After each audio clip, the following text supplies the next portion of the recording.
ዜና አይደር ሪፈራል ሆስፒታል የመድኃኒት አቅርቦት እጥረት እንዳጋጠመው ገለጸ። አይደር ሪፈራል ሆስፒታል ያለበትን ከፍተኛ የመድኃኒት እጥረት ለማቅለል ከኢትዮጵያ የመድኃኒት አቅራቢ አገልግሎት ጋር ውል ቢገባም በሩብ ዓመቱ ከሚያስፈልገው ለሕክምና የሚውል መድኃኒት 75 በመቶ እንዳልተሟላለት አስታውቋል።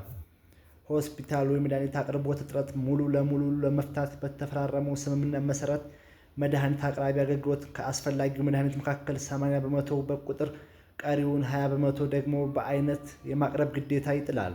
ይሁንና የሚጠበቀው አቅርቦት በ2018 በጀት ዓመት የመጀመሪያ ሩብ ዓመት ለሆስፒታሉ የቀረበው 25 በመቶ ብቻ መሆኑን ነው የተዘገበው። ተጨማሪ 2 ሰዎች በማርበርግ ቫይረስ መያዛቸው የጤና ሚኒስቴር አስታወቀ። በትናንትናው ዕለት በተደረገ የላቦራቶሪ ምርመራ ተጨማሪ 2 ሰዎች በማርበርግ ቫይረስ መያዛቸው የጤና ሚኒስቴር አስታወቀ። በዕለቱ 5 የላቦራቶሪ ምርመራዎች ማካሄዱ የተገለጸ ሲሆን 2 ሰው በቫይረሱ መያዙንና 3 ሰዎች ደግሞ ነፃ መሆናቸው ተገልጿል። በሽታው መከሰቱ በተገለጸበት ቀን አንስቶ እስካሁን 33 የላቦራቶሪ ምርመራዎች የተከናወኑ ሲሆን ቫይረሱ በ6 ሰዎች ላይ መገኘቱ ተመላክቷል። በተጨማሪ ቫይረሱ ተገኝቶባቸው ሕይወታቸው ያለፈ ሰዎች ቁጥር 3 ሲሆን 3 ሰዎች ደግሞ በሕክምና ላይ እንደሚገኙ ጠቁሟል። አስክሬን ለቤተሰብ አይሰጥም። ሚኒስተሩ በማርበርግ ቫይረስ ሕይወታቸው ያለፉ ሰዎች አስክሬኑን ለቤተሰብ አይሰጥም ተባለ። የጤና ሚኒስቴርና የህብረተሰብ ጤና ኢንስቲትዩት የበሽታው ስርጭት ለመግታት ጥብቅ ደንቦችን አውጥቷል። ማወቅ ያለብዎትን ቁልፍ መረጃዎች ይመልከቱ። ለቤተሰብ አይሰጥም። የቫይረሱ ሰለባ የሆኑ ሰዎች አስክሬኑን ለቤተሰብ አይሰጥም። አይታጠብም። አስክሬኑ መታጠብ፣ ማላሸት አይፈቀድም። ደህንነቱ የተጠበቀ ቀብር። አስክሬኑ በጤና ባለሙያዎች ክትትል በተጠበቀ መንገድ የቀብር ስነስርዓቱ ይፈጸማል። የቀብር ቦታ ጥበቃ። ቀብር የተፈጸመባቸው ቦታዎች ተጨማሪ ስርጭት እንዳይኖር በጥንቃቄ መመራትና መጠበቅ አለባቸው። የማህበረሰቡ ትብብር። ማህበረሰቡ የበሽታው አሳሳቢነት ተረድቶ ይህንን አስቸጋሪ ውሳኔ በመቀበልና በመተባበር እንዳለበት ጥሪ ማቅረቡን ተናግረዋል። ጥሪ ቀርቧል። የግድያ ወንጀሉን የፈጸመው ተከሳሽ በ25 ዓመት ጽኑ እስራት ተወስኖበታል። የባህር ዳር አካባቢ ከፍተኛ ፍርድ ቤት የጥበበ ግዮን ስፔሻሊስት ሆስፒታል ሐኪም በነበሩት ዶክተር አንዱዓለም ዳኘ ላይ የግድያ ወንጀል በፈጸመው ተከሳሽ ላይ የ25 ዓመት ጽኑ እስራት ወስኗል። ፍርድ ቤቱም ዛሬ በዋለው ችሎት በዶክተር አንዱዓለም ዳኘ የግድያ ጉዳይ ላይ የቀረበው መረጃ እና ማስረጃ መሰረት አድርጎ ውሳኔ አሳልፏል። በዶክተሩ ላይ ግድያው የተፈጸመው ጥር 24 ቀን 2017 ዓ.ም ምሽት ላይ ባህር ዳር ከተማ የግል መኪናቸውን በሚያሽከረክሩበት ወቅት ጠብቆና ተዘጋጅቶ በጥይት ተኩሶ መግደሉን ፍርድ ቤቱ በቀረበ ማስረጃ አረጋግጧል። በዚህ ዕለት ምሽት ላይ በተመሳሳይ በሌላ የሕክምና ዶክተር ላይ ጥይት በመተኮስ የመኪናውን አካል በመምታት የግድያ ወንጀል ሙከራ ስለመደረጉም ፍርድ ቤቱ አመላክቷል። የግድያ ወንጀሉ ከተፈጸመ ጊዜ ጀምሮ መረጃና ማስረጃዎችን በማሰባሰብ የተጠናከረ የምርመራ ቡድን ተቋቁሞ ዛሬው ተጠናቆ ለፍርድ ቤት ቀርቧል። በዚህም የምርመራ ሂደት ከክልሉ ፖሊስ ዋና መምሪያና ከከተማ አስተዳደር የምርመራ ቡድን ተዋቅሮ መረጃና ማስረጃ በማሰባሰብ የወንጀል አፈጻጸም ፈጻሚውን ማወቅ እንዲተቻለ መጠቀሱን ኢዜአ ዘግቧል። ፍርድ ቤቱም የቀረበለትን የምርመራ ውጤቶች መሰረት በማድረግ በዛሬው ዕለት በዋለው ችሎት ወንጀሉ በፈጸመው ግለሰብ እሱ ባለው ነበር ላይ የ25 ዓመት ጽኑ እስራት ወስኖበታል።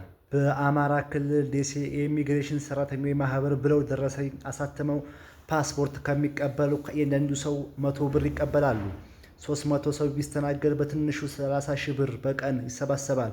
በወር ደግሞ 750 ሺህ ብር ህገወጥ በሆነ መንገድ ይሰበሰባል። እነሱ የሚጠቀሙበት ከ2 ቢሊዮን ብር በላይ የሚደርስ የብድር አቅርቦት ስምምነት ተደርጓል። የኢትዮ ቴሌኮም ዋና ስራ አስፈጻሚ ፍሬሕይወት ታምሩ ኢትዮ ቴሌኮም እና አዋሽ ባንክ በሰው ሰራሽ አስተውሎት AI የሚታገዝ የብድር ቀመር ስሌት የብድር አገልግሎት እንዲያገኙ የሚያስችል አሰራር ይፋ አድርገዋል። ኢትዮ ቴሌኮም እና አዋሽ ባንክ በቴሌብር ጥላ የተሰኘ ያለ ዋስትና የዲጂታል ፋይናንስ እና የዲቫይስ ፋይናንሲንግ አገልግሎት ያካተተ አሰራር ነው ይፋ ያደረጉት። ጥላ የተሰኘው አነስተኛ እና ያለ ዋስትና የሚሰጠው የብድርና የቁጠባ አገልግሎት በቴሌብር ደንበኞች ደመወዛቸው በቴሌብር እና በአዋሽ ባንክ የሚከፍላቸው የግልና የመንግስት ተቋማት ሰራተኞች እንዲሁም አነስተኛና መካከለኛ ኢንተርፕራይዞች ነጋዴዎች ተጠቃሚ ያደርጋል ተብሏል። አገልግሎቱ ለተጠቀሱት ደንበኞች የቴሌብር አገልግሎት ተጠቃሚ በመሆናቸው ብቻ በሰው ሰራሽ አስተውሎት AI የሚታገዝ የብድር ቀመር ስሌት ክሬዲት ስኮር የብድር አገልግሎት እንዲያገኙ የሚያስችል መሆኑን ይፋ የማድረጊያ ስነ ስርዓቱ ወቅት ተገልጿል።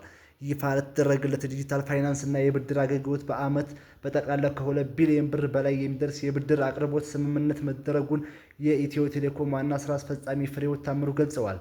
ዋና ስራ አስፈጻሚዋ ቴሌብር በአሁኑ ሰዓት 57 ሚሊዮን ደንበኞች ማፍራት መቻሉን የጠቀሱ ሲሆን አገልግሎቱ ከተጀመረ ጊዜ አንስቶ ከ4 ባንኮች ጋር ለ15 ሚሊዮን ደንበኞች ከ31.6 ቢሊዮን ብር በላይ የዲጂታል ብድር አገልግሎት ቀርቧል። ጥላ የብድር እና የቁጠባ አገልግሎት የግለሰብ ደንበኛ የብድር አገልግሎት የሰራተኞችን የደመወዝ ብድር፣ ለአነስተኛ እና መካከለኛ ኢንተርፕራይዞች የሚቀርብ ብድር፣ የዲቫይስ ፋይናንሲንግ እንዲሁም ያለ ካርድ ገንዘብ ማውጣት እና የስኩል ፔይ አገልግሎት ያካተተ ነው ተብሏል። በ2018 የ12ኛ ክፍል ሀገር አቀፍ መልቀቂያ ፈተና የምትወስዱ ተማሪዎች በፋይዳ ዲጂታል መታወቂያ እንድታወጡ ይጠበቃል። ማንኛውም ተማሪ የመልቀቂያ ፈተናውን ለመውሰድ የፋይዳ ዲጂታል መታወቂያ ሊኖረው እንደሚገባ ትምህርት ሚኒስቴር መወሰኑ ይታወሳል። በመሆኑም የ2018 ዓ.ም የ12ኛ ክፍል ተፈታኝ የሆናችሁ ተማሪዎች በአቅራቢያችሁ የሚገኝ የፋይዳ ዲጂታል መታወቂያ ማውጫ ማዕከል በመመዝገብ መታወቂያውን ማውጣት ይኖርባችኋል። በዱባይ የአየር ትርኢት ወቅት ተዋጊ ጄት ተከሰከሰ።